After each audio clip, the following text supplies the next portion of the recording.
Mysteries, Untold Stories, Tales of True Fear, Mystery, and the Unexplained, inspired by real encounters and folklore. Each story reveals the unseen, the unheard, and the unforgettable. Dear Mystery, kamusta po panahon dyan sa inyo? Sana okay pa din. Sa amin dito sa La Union, maulan-ulan na. Ako nga po pala si Hana Molina, tubong Baguio, pero kasalukuyang naninirahan sa San Fernando, La Union. Ina-joke ako ng kaibigan ko na mag-email sa inyo para ibahagi ang kakaibang karanasang kababalaghan na naikwento ko rin sa kanila.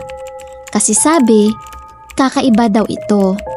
Kaya, napagpasyahan kong mag-email sa inyo para maibahagi din ito sa iba ninyong mga tagapakinig. Ang ibabahagi kong kwento ay hindi ko personal na karanasang kababalaghan, kundi karanasan ng dati kong kasamahan sa church nung aktibo pa ako sa pagko-choir. Kung mahilig ka sa mga kwentong creepy at paranormal, pakinggan mo ito hanggang dulo. Baka may mahanap kang koneksyon sa sarili mong karanasan. Nangyari ito noong mga panahon na hindi pa gaano kauso ang cellphone na decamera at social media.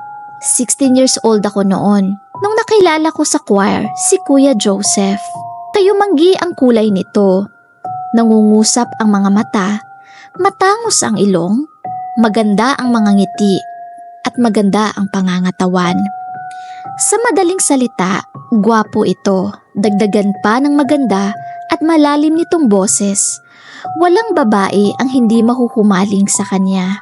Sa totoo, kuya lang ang tawag ko sa kanya dahil sa agwat ng edad namin. Pero kahit ako ay may lihim din na paghanga sa kanya. Sa kabila ng angking kagwapuhan ni Kuya Joseph, hindi ito mayabang.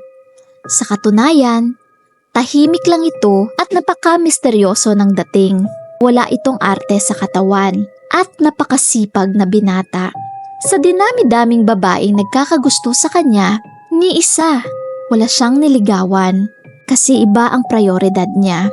Kaming mga ladies choir, laging excited tuwing weekend kasi makikita na naman namin si Kuya Joseph during practice at church masses. Patago kaming kinikilig tuwing nariyan siya at ang mga mata namin ay madalas nagkakaintindihan ng choirmates ko na mga babae. Pero may isang Sabado na nalungkot kami sa binalita ng isa naming kasamahan na si Irene. Girls, may kwento ako. Pero ready your hearts ha, kasi baka mamugto yung mga mata ninyo bukas sa misa. At bakit naman, Aber? Kasi ganto, kanina, habang papunta ako rito, nadaanan ko si Joseph dun sa tindahan nila Mang Boy. Nakaupo at may kausap na babae. Maganda ang fest na girl in fairness at makinis ito. Sa tansya ko, mga 3 o 5 buwang buntis na ito. Ha? Buntis? Teka, may asawa or girlfriend na ba si Joseph? Aba, malay ko. Hindi naman nagkukwento yan eh. Hay nako, tanungin niyo na lang siya kung malakas ang loob niyo. Natapos ang araw ng practice namin nung Sabadong iyon. Pero lahat kami ay tahimik. Walang sino man ang naglakas ng loob na tanungin si Kuya Joseph kasi nahihiya kami. Kinabukasan, araw ng Linggo, kakanta na naman kami sa misa. Habang naghahanda kami sa choir, napakalabit si Irene sa aming mga girls at napasalita ng mahina. Girls, tignan ninyo ng pasimple ang magandang babae. Sa 3 o'clock ko, siya yan. Lahat kami ay palihim na tinignan ang babaeng tinutukoy ni Irene. Ang gandang babae nga at ang hinhin pa. Parang match made in heaven sila ni Kuya Joseph kung totoo mang may relasyon sila. Nakaupo ang babae sa pinakaunahang row ng upuan mula sa altar. Tanaw na tanaw ang kanyang ganda mula sa aming kinatatayuan na choir. Ganon din sa pwesto niya, tanaw na tanaw din kaming choir.